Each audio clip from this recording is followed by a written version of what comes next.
Halo sedulur Kandang Kebo, jumpa lagi di channel YouTube Komunitas Kandang Kebo. Kali ini kita sedang berada di Masjid Jami Kota Kalasan. Kandang Kebo sudah pernah belusukan di sini, dan kali ini kita akan mendengarkan sejarah mengenai Masjid Jami Kota Kalasan ini dari Pak Takmir, yaitu Pak Baihaqi. Dan nanti kita akan ngobrol-ngobrol untuk mendengarkan cerita-cerita sejarah dari masjid ini mengenai penamaan dan lain-lain. Oke, nanti habis ini kita langsung ngobrol-ngobrol sambil nanti kita lihat-lihat kondisi di dalam masjid. Pada bagian serambi juga banyak sokonya, dan ini pasak-pasaknya masih gini untuk kayu-kayunya gini. Dan nanti kita akan melihat ke dalam. Baik, kita coba lihat bagian dalam. Nah, bagian dalam ini cukup menarik ya. Di sisi kanan sini masih ada pawestren. Sebelah kiri juga ada pawestren. Nah, yang menarik lagi adalah ini. Ada jendela kaca gini, dan pada bagian langit-langit ornamennya keren, catnya keren gini. Dan ini masih asli dari awal. Ya mungkin ada sedikit dicat ulang ya, repaint, cuma motifnya masih kayak gitu. Keren banget di masjid sini. Kayunya juga asli ya ini. Kayunya di Soko Guru ini. Soko Guru karena ada 4, 1, 2, 3, 4. Begitu kalau dari sini untuk di dalam ruangan.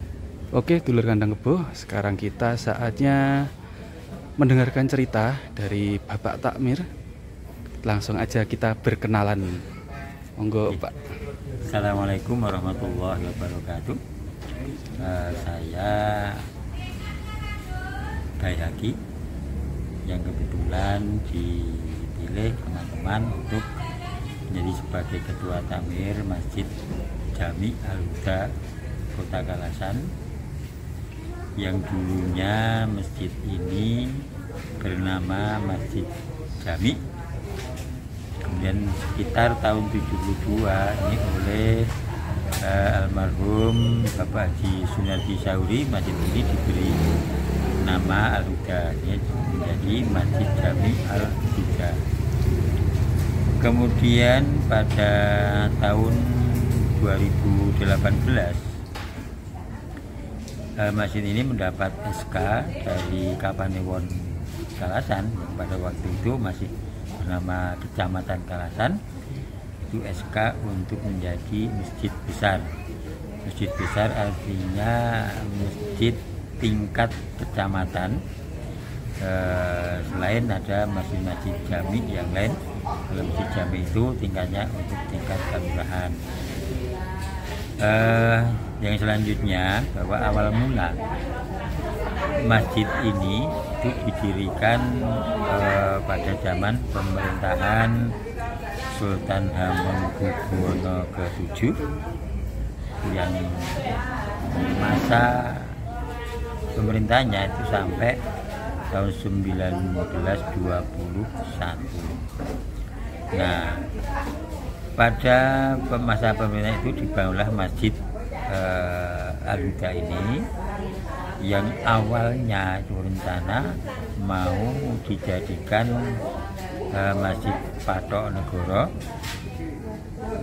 Namun karena ada strategi yang berubah, maka pihak kesultanan pun juga merubah rencananya, sehingga Masjid Patok Negoro itu dipindahkan ke daerah yang berubah, yaitu di Wat Galeh. Sana ada Masjid Patok Negoro. Nah, selama masjid ini didirikan, itu awal mulanya yang menjadi marbotnya itu adalah simbah buyut saya, itu namanya Mbah Abdullah Pekeh. Kemudian setelah beliau sedo, dilanjutkan oleh simbah namanya Muhammad Nawawi, yaitu yang sedo sekitar tahun 1963, kemudian dilanjutkan secara turun-menurun itu kepada ayah saya namanya Muhammad Dawangi, sampai sedonya pada tahun 1988. Yang selanjutnya ini saya yang meneruskan untuk merawat dan untuk mengemban amanat membina jamaah dan lain sebagainya, itu setelah semenjak ayah saya meninggal sampai sekarang. Perlu diketahui bahwa bentuk yang sekarang ini sebenarnya masih dalam bentuk induknya itu masih asli. Untuk atapnya itu, untuk reng usuknya itu masih asli, tiangnya masih asli, hanya gentengnya itu yang sudah dilakukan perbaikan dan pergantian gendeng yang awalnya itu dulu berupa genteng sirap, kemudian diganti dengan genteng jaranan. Kalau dulu orang-orang dulu mengatakan genteng jaranan yang kecil-kecil. Kemudian pada tahun 1980 ini mulai diganti dengan genteng yang sudah mengikuti perkembangan zaman. Kemudian setelah itu pergantian genteng lagi yang selanjutnya pada tahun 2004 ini sudah menggunakan genteng pres. Nah, kalau sejarah atau kondisi masjid ini yang dulu awalnya itu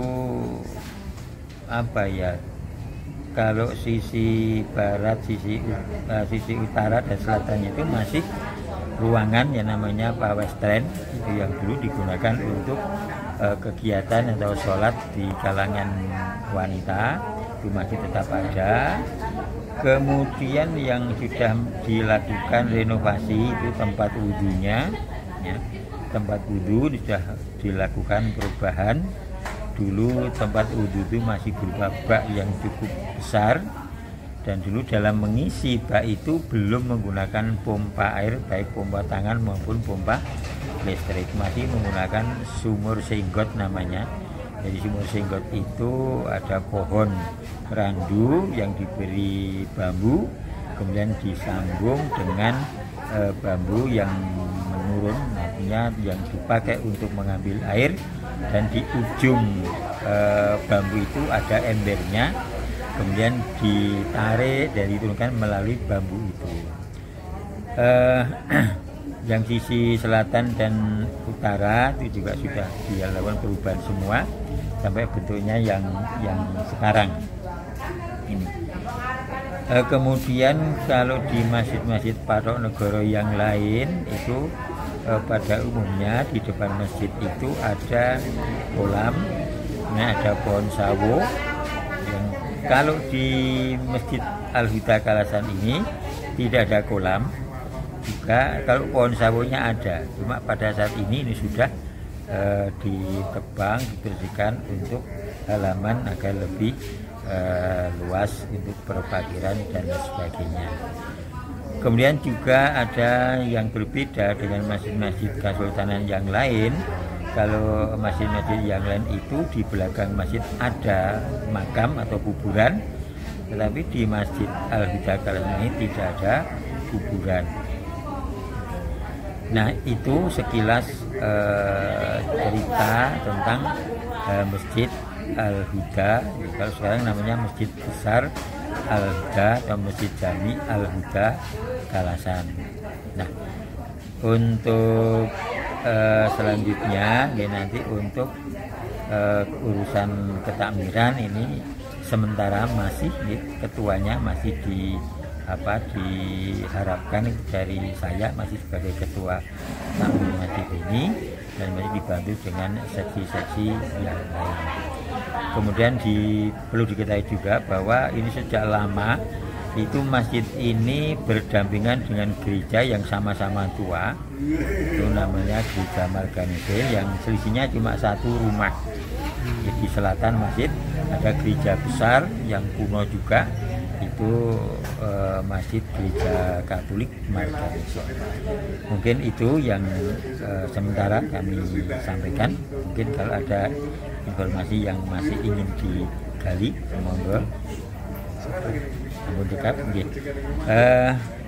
Sekali lagi ini mudah-mudahan menjadi bahan untuk pembelajaran dan pendidikan di generasi muda, bahwa di Kalasan ini pernah menjadi Kabupaten Kalasan, ada Masjid Kesultanan, sehingga mudah-mudahan bermanfaat bagi generasi muda untuk perkembangan pemahaman sejarah khususnya di Yogyakarta, lebih-lebih di komunitas Kandang Kebo yang bermarkas di Plak Sleman.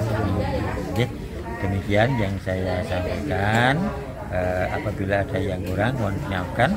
Dan saya akhiri, assalamualaikum warahmatullahi wabarakatuh. Waalaikumsalam warahmatullahi wabarakatuh. Matur nuwun Pak Bayhaqi. Sama-sama. Kalau dari luar kita sudah melihat ini bagian mustokonya, dan yang menarik ini untuk di bagian pagarnya tadi sudah kelihatan ya tulisan. Kita lihat dari depannya aja. Itu tulisannya Masjid Jami Kota Kalasan. Oke, dulur Kandang Kebo, tadi kita sudah mendengarkan cerita dan sudah melihat di bagian dalam dengan ornamen yang keren, dan kita akan akhiri. Dan tadi pesannya semoga kaum muda juga mencintai budaya dan bermanfaat untuk kita semua, amin. Saya akhiri dan terima kasih dulur-dulur Kandang Kebo. Jangan lupa di-share ke teman-teman kalian dan rekan-rekan kalian mengenai sejarah di sini. Dahulu di Kalasan ada masjid yang cukup tua dan dulu di sini eks kabupaten. Oke, terima kasih. Salam budaya.